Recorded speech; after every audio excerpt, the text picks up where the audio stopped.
This is Paula Glory, and this is another episode of Farther Down the Rabbit Hole. We're kind of having a nice laid-back sort of wrap-up session after a weekend where Alan Steinfeld brought people involved with the Orb project to New York City.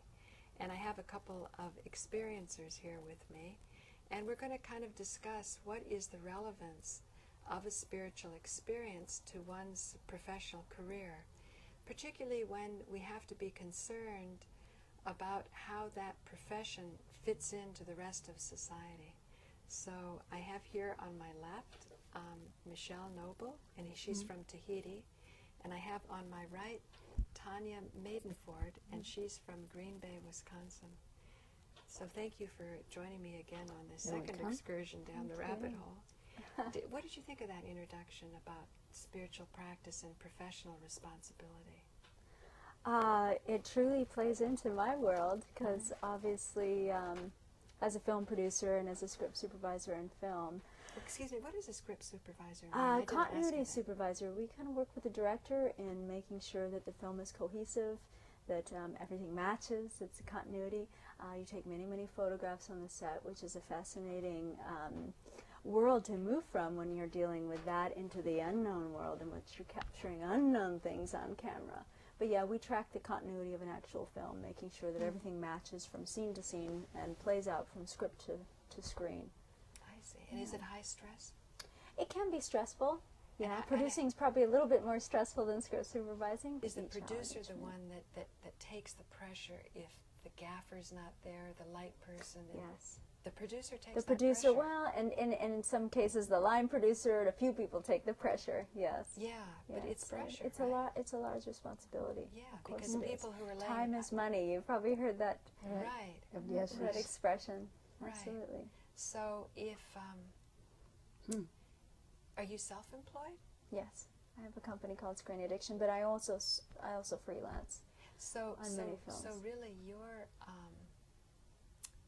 pressure to be accepted is really more that the product is good, because you're probably evaluated on the product. The reason I say... Product and work ethic, of course, and integrity. Yeah, well, I just say because I was like 30 years old, and I had never experienced discrimination for being a woman up until I was 30. But the reason was because as soon as I got out of college, I started teaching transcendental meditation, and I got so much flack for being a cultist that the feminine thing never entered into it.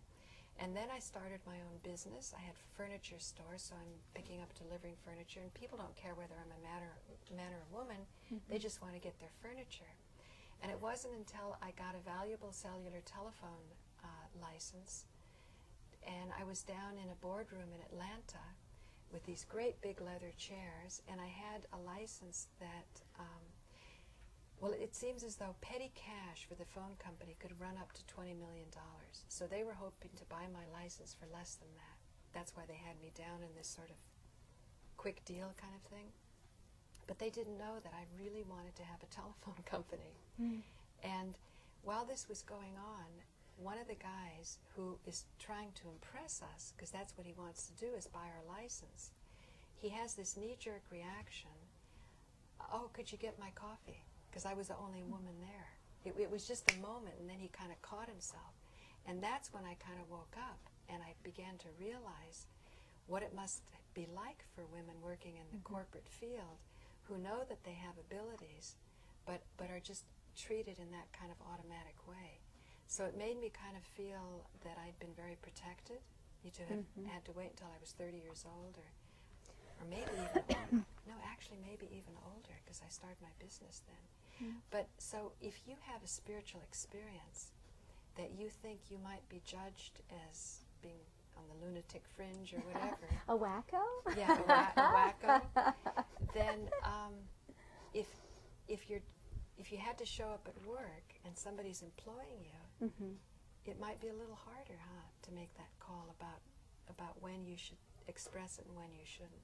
I suppose. I mean, in the industry, in the field that I'm in, everything really does resonate on personal relationships. You know, that is where you build your reputation and your teams and your crews is based on your work ethic and based on your personal relationships. And so when you dive into the world of the unknown and an unfamiliar realm, of course it does raise questions, you know, about a specific topic or your viewpoints in life, and it can cross over. I've been very, very fortunate to build great relationships in the industry. Excuse me, crossover? Meaning from the outside world to the hidden realms in which obviously we were speaking about here in New York, at the Orbs Symposium. But you're so bright and enthusiastic. If you get it from wherever you get it from, you would think that people would respect that, because at the bottom line is, does she show up? Is she reliable? Exactly. Does she get the job done? And it's been a great process for me, because I have been able to start to merge it, and it's a lot of people are asking questions, and it's been a fun process for me to now share. But it's true. I mean, if you have a rapport, you have a personal relationship, you have the work ethic, and they know that you're reliable and they know that you do a good job, it's not a problem. But you've spent so long, specifically in a competitive industry like a film industry, and as a woman, having to work extra hard because it's extra competitive as a woman. Because they'll think you're weak and you can't hold up as well. Well, not necessarily in that respect, but just in the respect that, you know, if you're a woman and you own your own company, you know, you have to get out there, and it is. They always say the corporate world is a man's world. So, you know, it's one that obviously is becoming. So it could hurt marketing. But it's been an interesting experience for me to now merge the two worlds, because at first, you know, I've been in the industry for 20 years, so I spent 20 years building this reputation and alliances and crews and relationships, and so it's a little frightening to that come someone forward. Might think you're a wacko, and then well, yeah, to come forward with a personal experience that's kind of a spiritual personal experience, and it gives another dimension to you as a person, and another dimension to you as a person working in the field, to then come forward. And it was a little bit of a balancing act. How do I merge these two lives, you know? And I joke about being in the closet with that life, because you know, I've had many experiences, but it's like people, I think they don't really go to the set and outwardly talk about what religious faith they were raised. It's a personal thing, but when you're dealing with a phenomenon that's happened on camera, and you've captured this extraordinary experience on camera, and then these pictures end up in UFO magazine, and they're in print, and you're out there doing conferences, it's kind of hard to hide the fact that, guess what? Right. Yeah. What about in Tahiti? When you say the ancestors, is there more of a cultural acceptance of the spirit world? I'm happy to say that Polynesia was used to be a matriarchal country, matriarchal, and so the women have already a position, and it's very it's important. Although nothing is perfect now, but as a woman, I always felt that I didn't have to prove anything. But yes, of course, here I felt like sometimes I had to work 3 times more, 5 times more to just say that, listen, this is a job not just from a female or a male. This is a job done, you know. And so it's. What is your job? What do you? I can't say all the things I do, but one of the jobs I do massage for celebrities, but I also design jewels. And you design but I have jewelry. other projects that. So you're an artist. Yeah. I have other projects, but eventually make a movie. Actually, I'd like to make a movie on the Pacific. It sounds to me, with the way you describe it, something that happened to me when I was 19 in Greece, and I dove into the sea, the Mediterranean, and then I came up, and the way the blue of the islands and the blue of the sea and the blue of the sky came together in such a way, I was just filled with this desire to do something so great in my life, just to say thank you. Yeah. Just to say thank you for having experienced at that moment. Well, this is what I felt, that I had to give back something for having received so much, the beauty I was bathing in since I was a kid. And I couldn't just sometimes I would pray for hours to just say, how can I do something for the kids that don't have anything to eat? Or how can I just be the best job? Sometimes I say I work for the higher being. You know, that's, I feel like that's the best description that I can make, because in truth we're here for such a short time, and if we bring the awareness that we want to fulfill our life as much as we can, and what is it to fulfill? It's when we understand that we had received so much, it's natural to give back.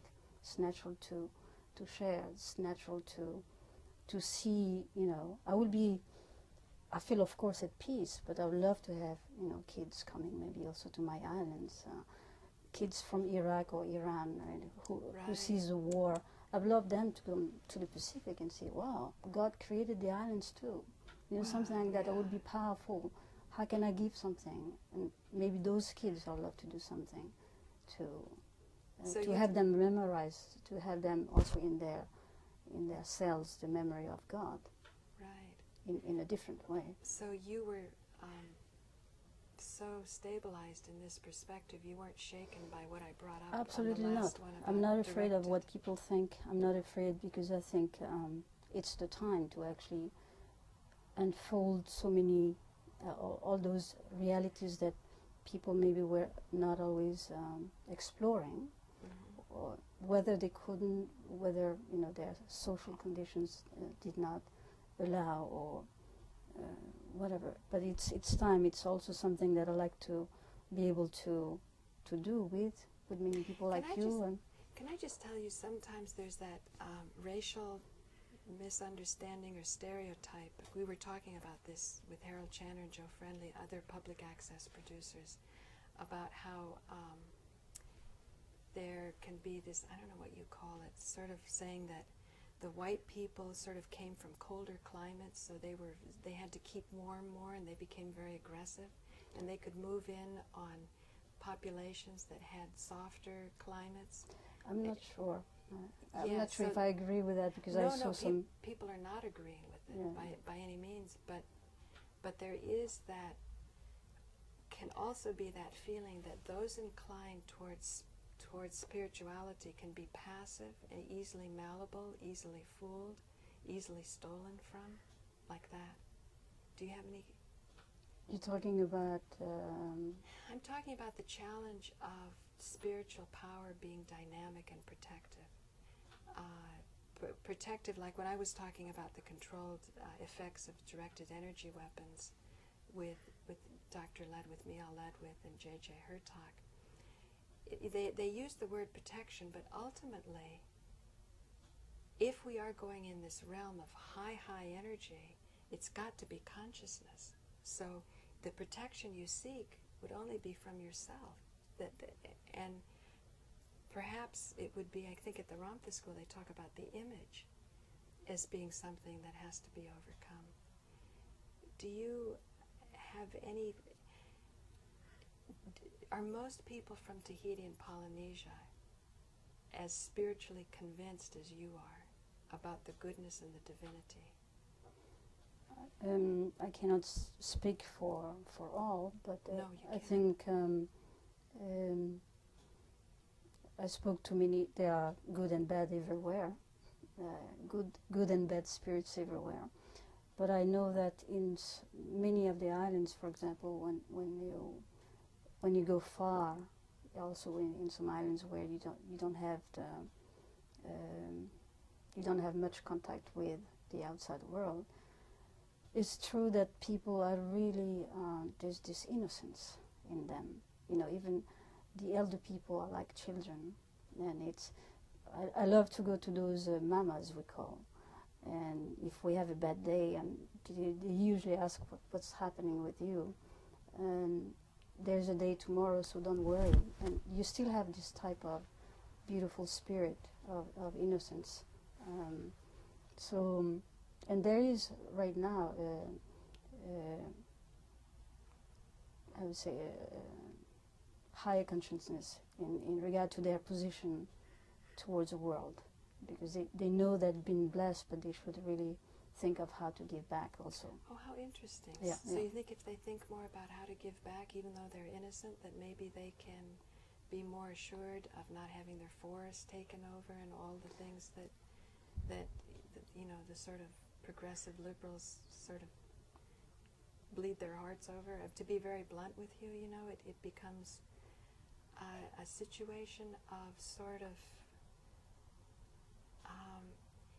you think you're doing the right thing by caring about this, but you're not really effective. And I think what you're talking about sounds a lot more promising, that you can enjoy the innocence of these people, but a time comes when, if all of the elements and the beauty of the sea and everything has blessed you and you pulse one with the entire universe, that there's this world here that's caught up in technology. Not that it's a bad thing, technology, but yeah, but it can lead to very nasty weapons, and like you want the Iraqi children to come over. I do like that. But is there some way that you can bring that message out so they can stay right where they are and not be bombed and hurt, things? I think it's for every country that had been either colonized. You have it's a deep subject there, because you have some conflicts even from within the country where they resent, you know, those who colonized it. They have that. At the same time, you have people who never studied anything and who are still clear with their relationship with God. You know, Right. They never been affected, and that's Right. how I feel that my path was like not allowing anyone to affect my belief system, honoring the waters, honoring the moon, honoring, even though I grew up Protestant, but the ancient message from the ancestors, you know, honoring the waters, everything, nature, is so deep in me that I cannot have anyone destroy that, because it's too real. I own that experience. So if I can share that. That's why I'm pressing you so much on this, because I am so convinced of your spiritual connection and that you won't take offense. But there are other people that will fall into being victims about the colonizers. And this is not to say that the colonizers have done the right thing. That was the argument, I think, with Michele and the other lady Judith when it got so lively about you created your cancer. You know, it would be absolutely wrong to not take care of somebody with cancer. Right. And likewise, it would be absolutely wrong not to acknowledge that resources were taken away from people that oftentimes were enslaved.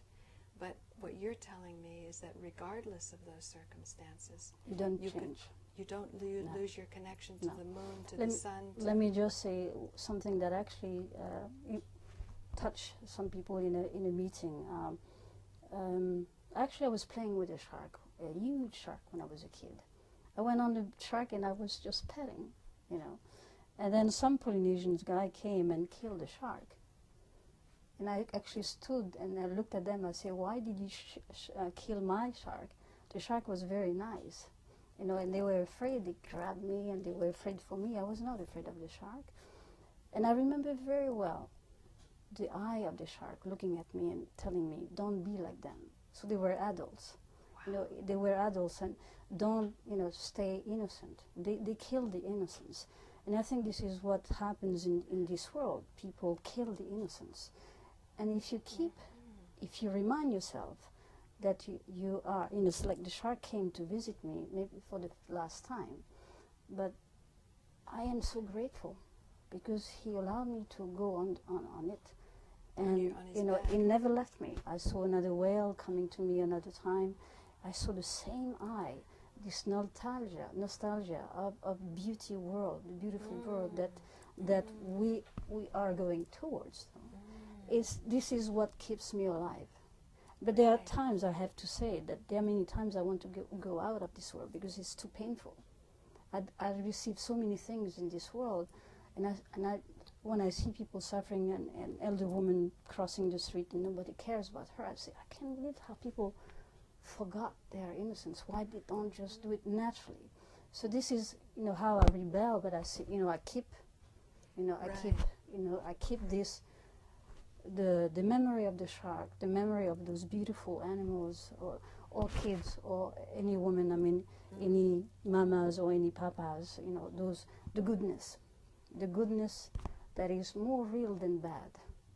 So I prefer to keep that vision because it's more real to me. Right. Goodness is more powerful than bad.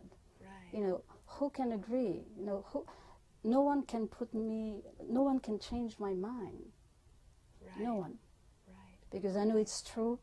I know the beauty of that, those experiences. So why would I change? Right. Can't. Right. You know, even TV, we have all this media always, you know, bombarding you with bad things. It does not change or alter my mind. Right. You know, so Wow. it's the pearl for me. For me, it's like the pearl in my, the third eye is my pearl. Is I keep beauty above the bad things that are happening. It does not affect me. Yes, it does hurt me. Sure. I'm not saying it does not Sure. hurt me. It does hurt me. I cry probably a lot more than you know. I do. Sure you do, yeah. Yeah. So I when I pray for all the animals, and sometimes I say, oh my God, I forgot the bee. You know, let me pray, let me get back to the bee. Let me get back to the insect. So it's a beautiful thing to actually realize that you have, you know, when you honor that, then you want to pay attention to what's happening to all the forest, because, you know, it gives me something. When I'm here, you know, there are many butterflies that are flying somewhere, but they, you know, I feel them. Right. I feel the whales, I feel this, Right. but even the little insect, the little ant. So I honor that. That's kind of a shamanic experience, right? The shamans. You say that, but I don't know You the don't words. know the name, but I don't know do the you have words, such but experiences? it's something. Oh, there's definitely a connectivity to the earth and to the animals and the plants and the rocks, and they do speak. You know, if we It's only very can alive. listen. Yeah. Yeah. very It's powerful. so alive that I don't understand why people don't know, you know, Yeah. acknowledge that and realize that all those insects are actually helping me. You know, each creation is helping me. Why would I bombard? I just cannot. It's creating an imbalance of so many things. So it is important to actually experience. That's why I feel that as a child, it's good to dive a child into nature, so that they can actually study nature. They can. Well, that's what the hope of physical science is. It's the study of nature. If you can observe it, and then you share your observations with others, and then you don't have pressure about what you can. In a way, you're like a scientist. You had an experience. It may be extraordinary by regular standards, but it's still an experience. And it should be up for peer review. And like you say, when maybe in the previous show, people might be skeptical, but that's not bothering you. It's phenomenal. I even, Yeah. It really is. I I even mean, we're think, all explorers. That's Right. what we are. But I even We're think great that explorers. when you study nature has a lot of answers for our well-being. Oh, yes. It's the truth. If you, It's actually only It nature. serves. Only nature has the answers Absolutely. for our well-being. so it's in our interest. I'm sorry if I can't speak English fluently, but No, I it's understand. only in our best interest to study, because there are answers for our needs.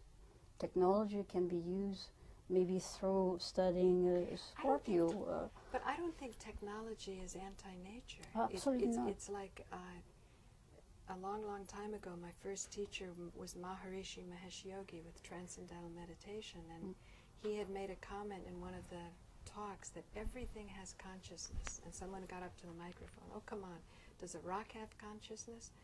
Yes, everything has consciousness. And then they said, but everything that has consciousness has a nervous system. He said, yes, a rock has a nervous system.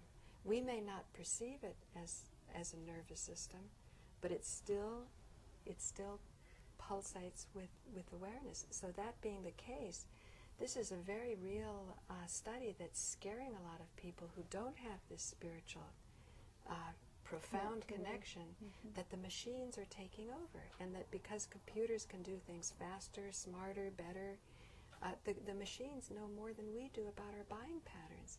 Walmart has a database that's bigger than the entire internet. Every time you buy something, it's tracked, how much you spend on it when you go to the bank. But if you have, like you're talking about, pulsed with the entire universe, you're going to pulse with the most complicated machine. And they're even talking about robots' rights, that after a certain point, when the robots develop their intelligence as they are going, they will be qualified to have rights. And my friend Molly already started the Society for Prevention of Cruelty to Inanimate Objects, because when someone kicks a suitcase, she said, the poor suitcase, what can he do about it? So you shouldn't do that. So I think it's just more pointing to the connectivity that we have. So true. There's also the intention. Yeah, I think the intention, you know, in all what we create is very important. Any scientist can decide or determine something for the good or bad. So, and yes, this pulse with the universe, if it is deep, then it can only want to only do good and explore, and you know. So it's we come back to the intention, how our heart really functions, beats with the beat of the universe. Do you have any thoughts on the cosmic Yeah, beat? we are all one. There's definitely a beat. It's fantastic. How does your spiritual perspective help you deal with the heartache in the world, the war in Iraq and so on?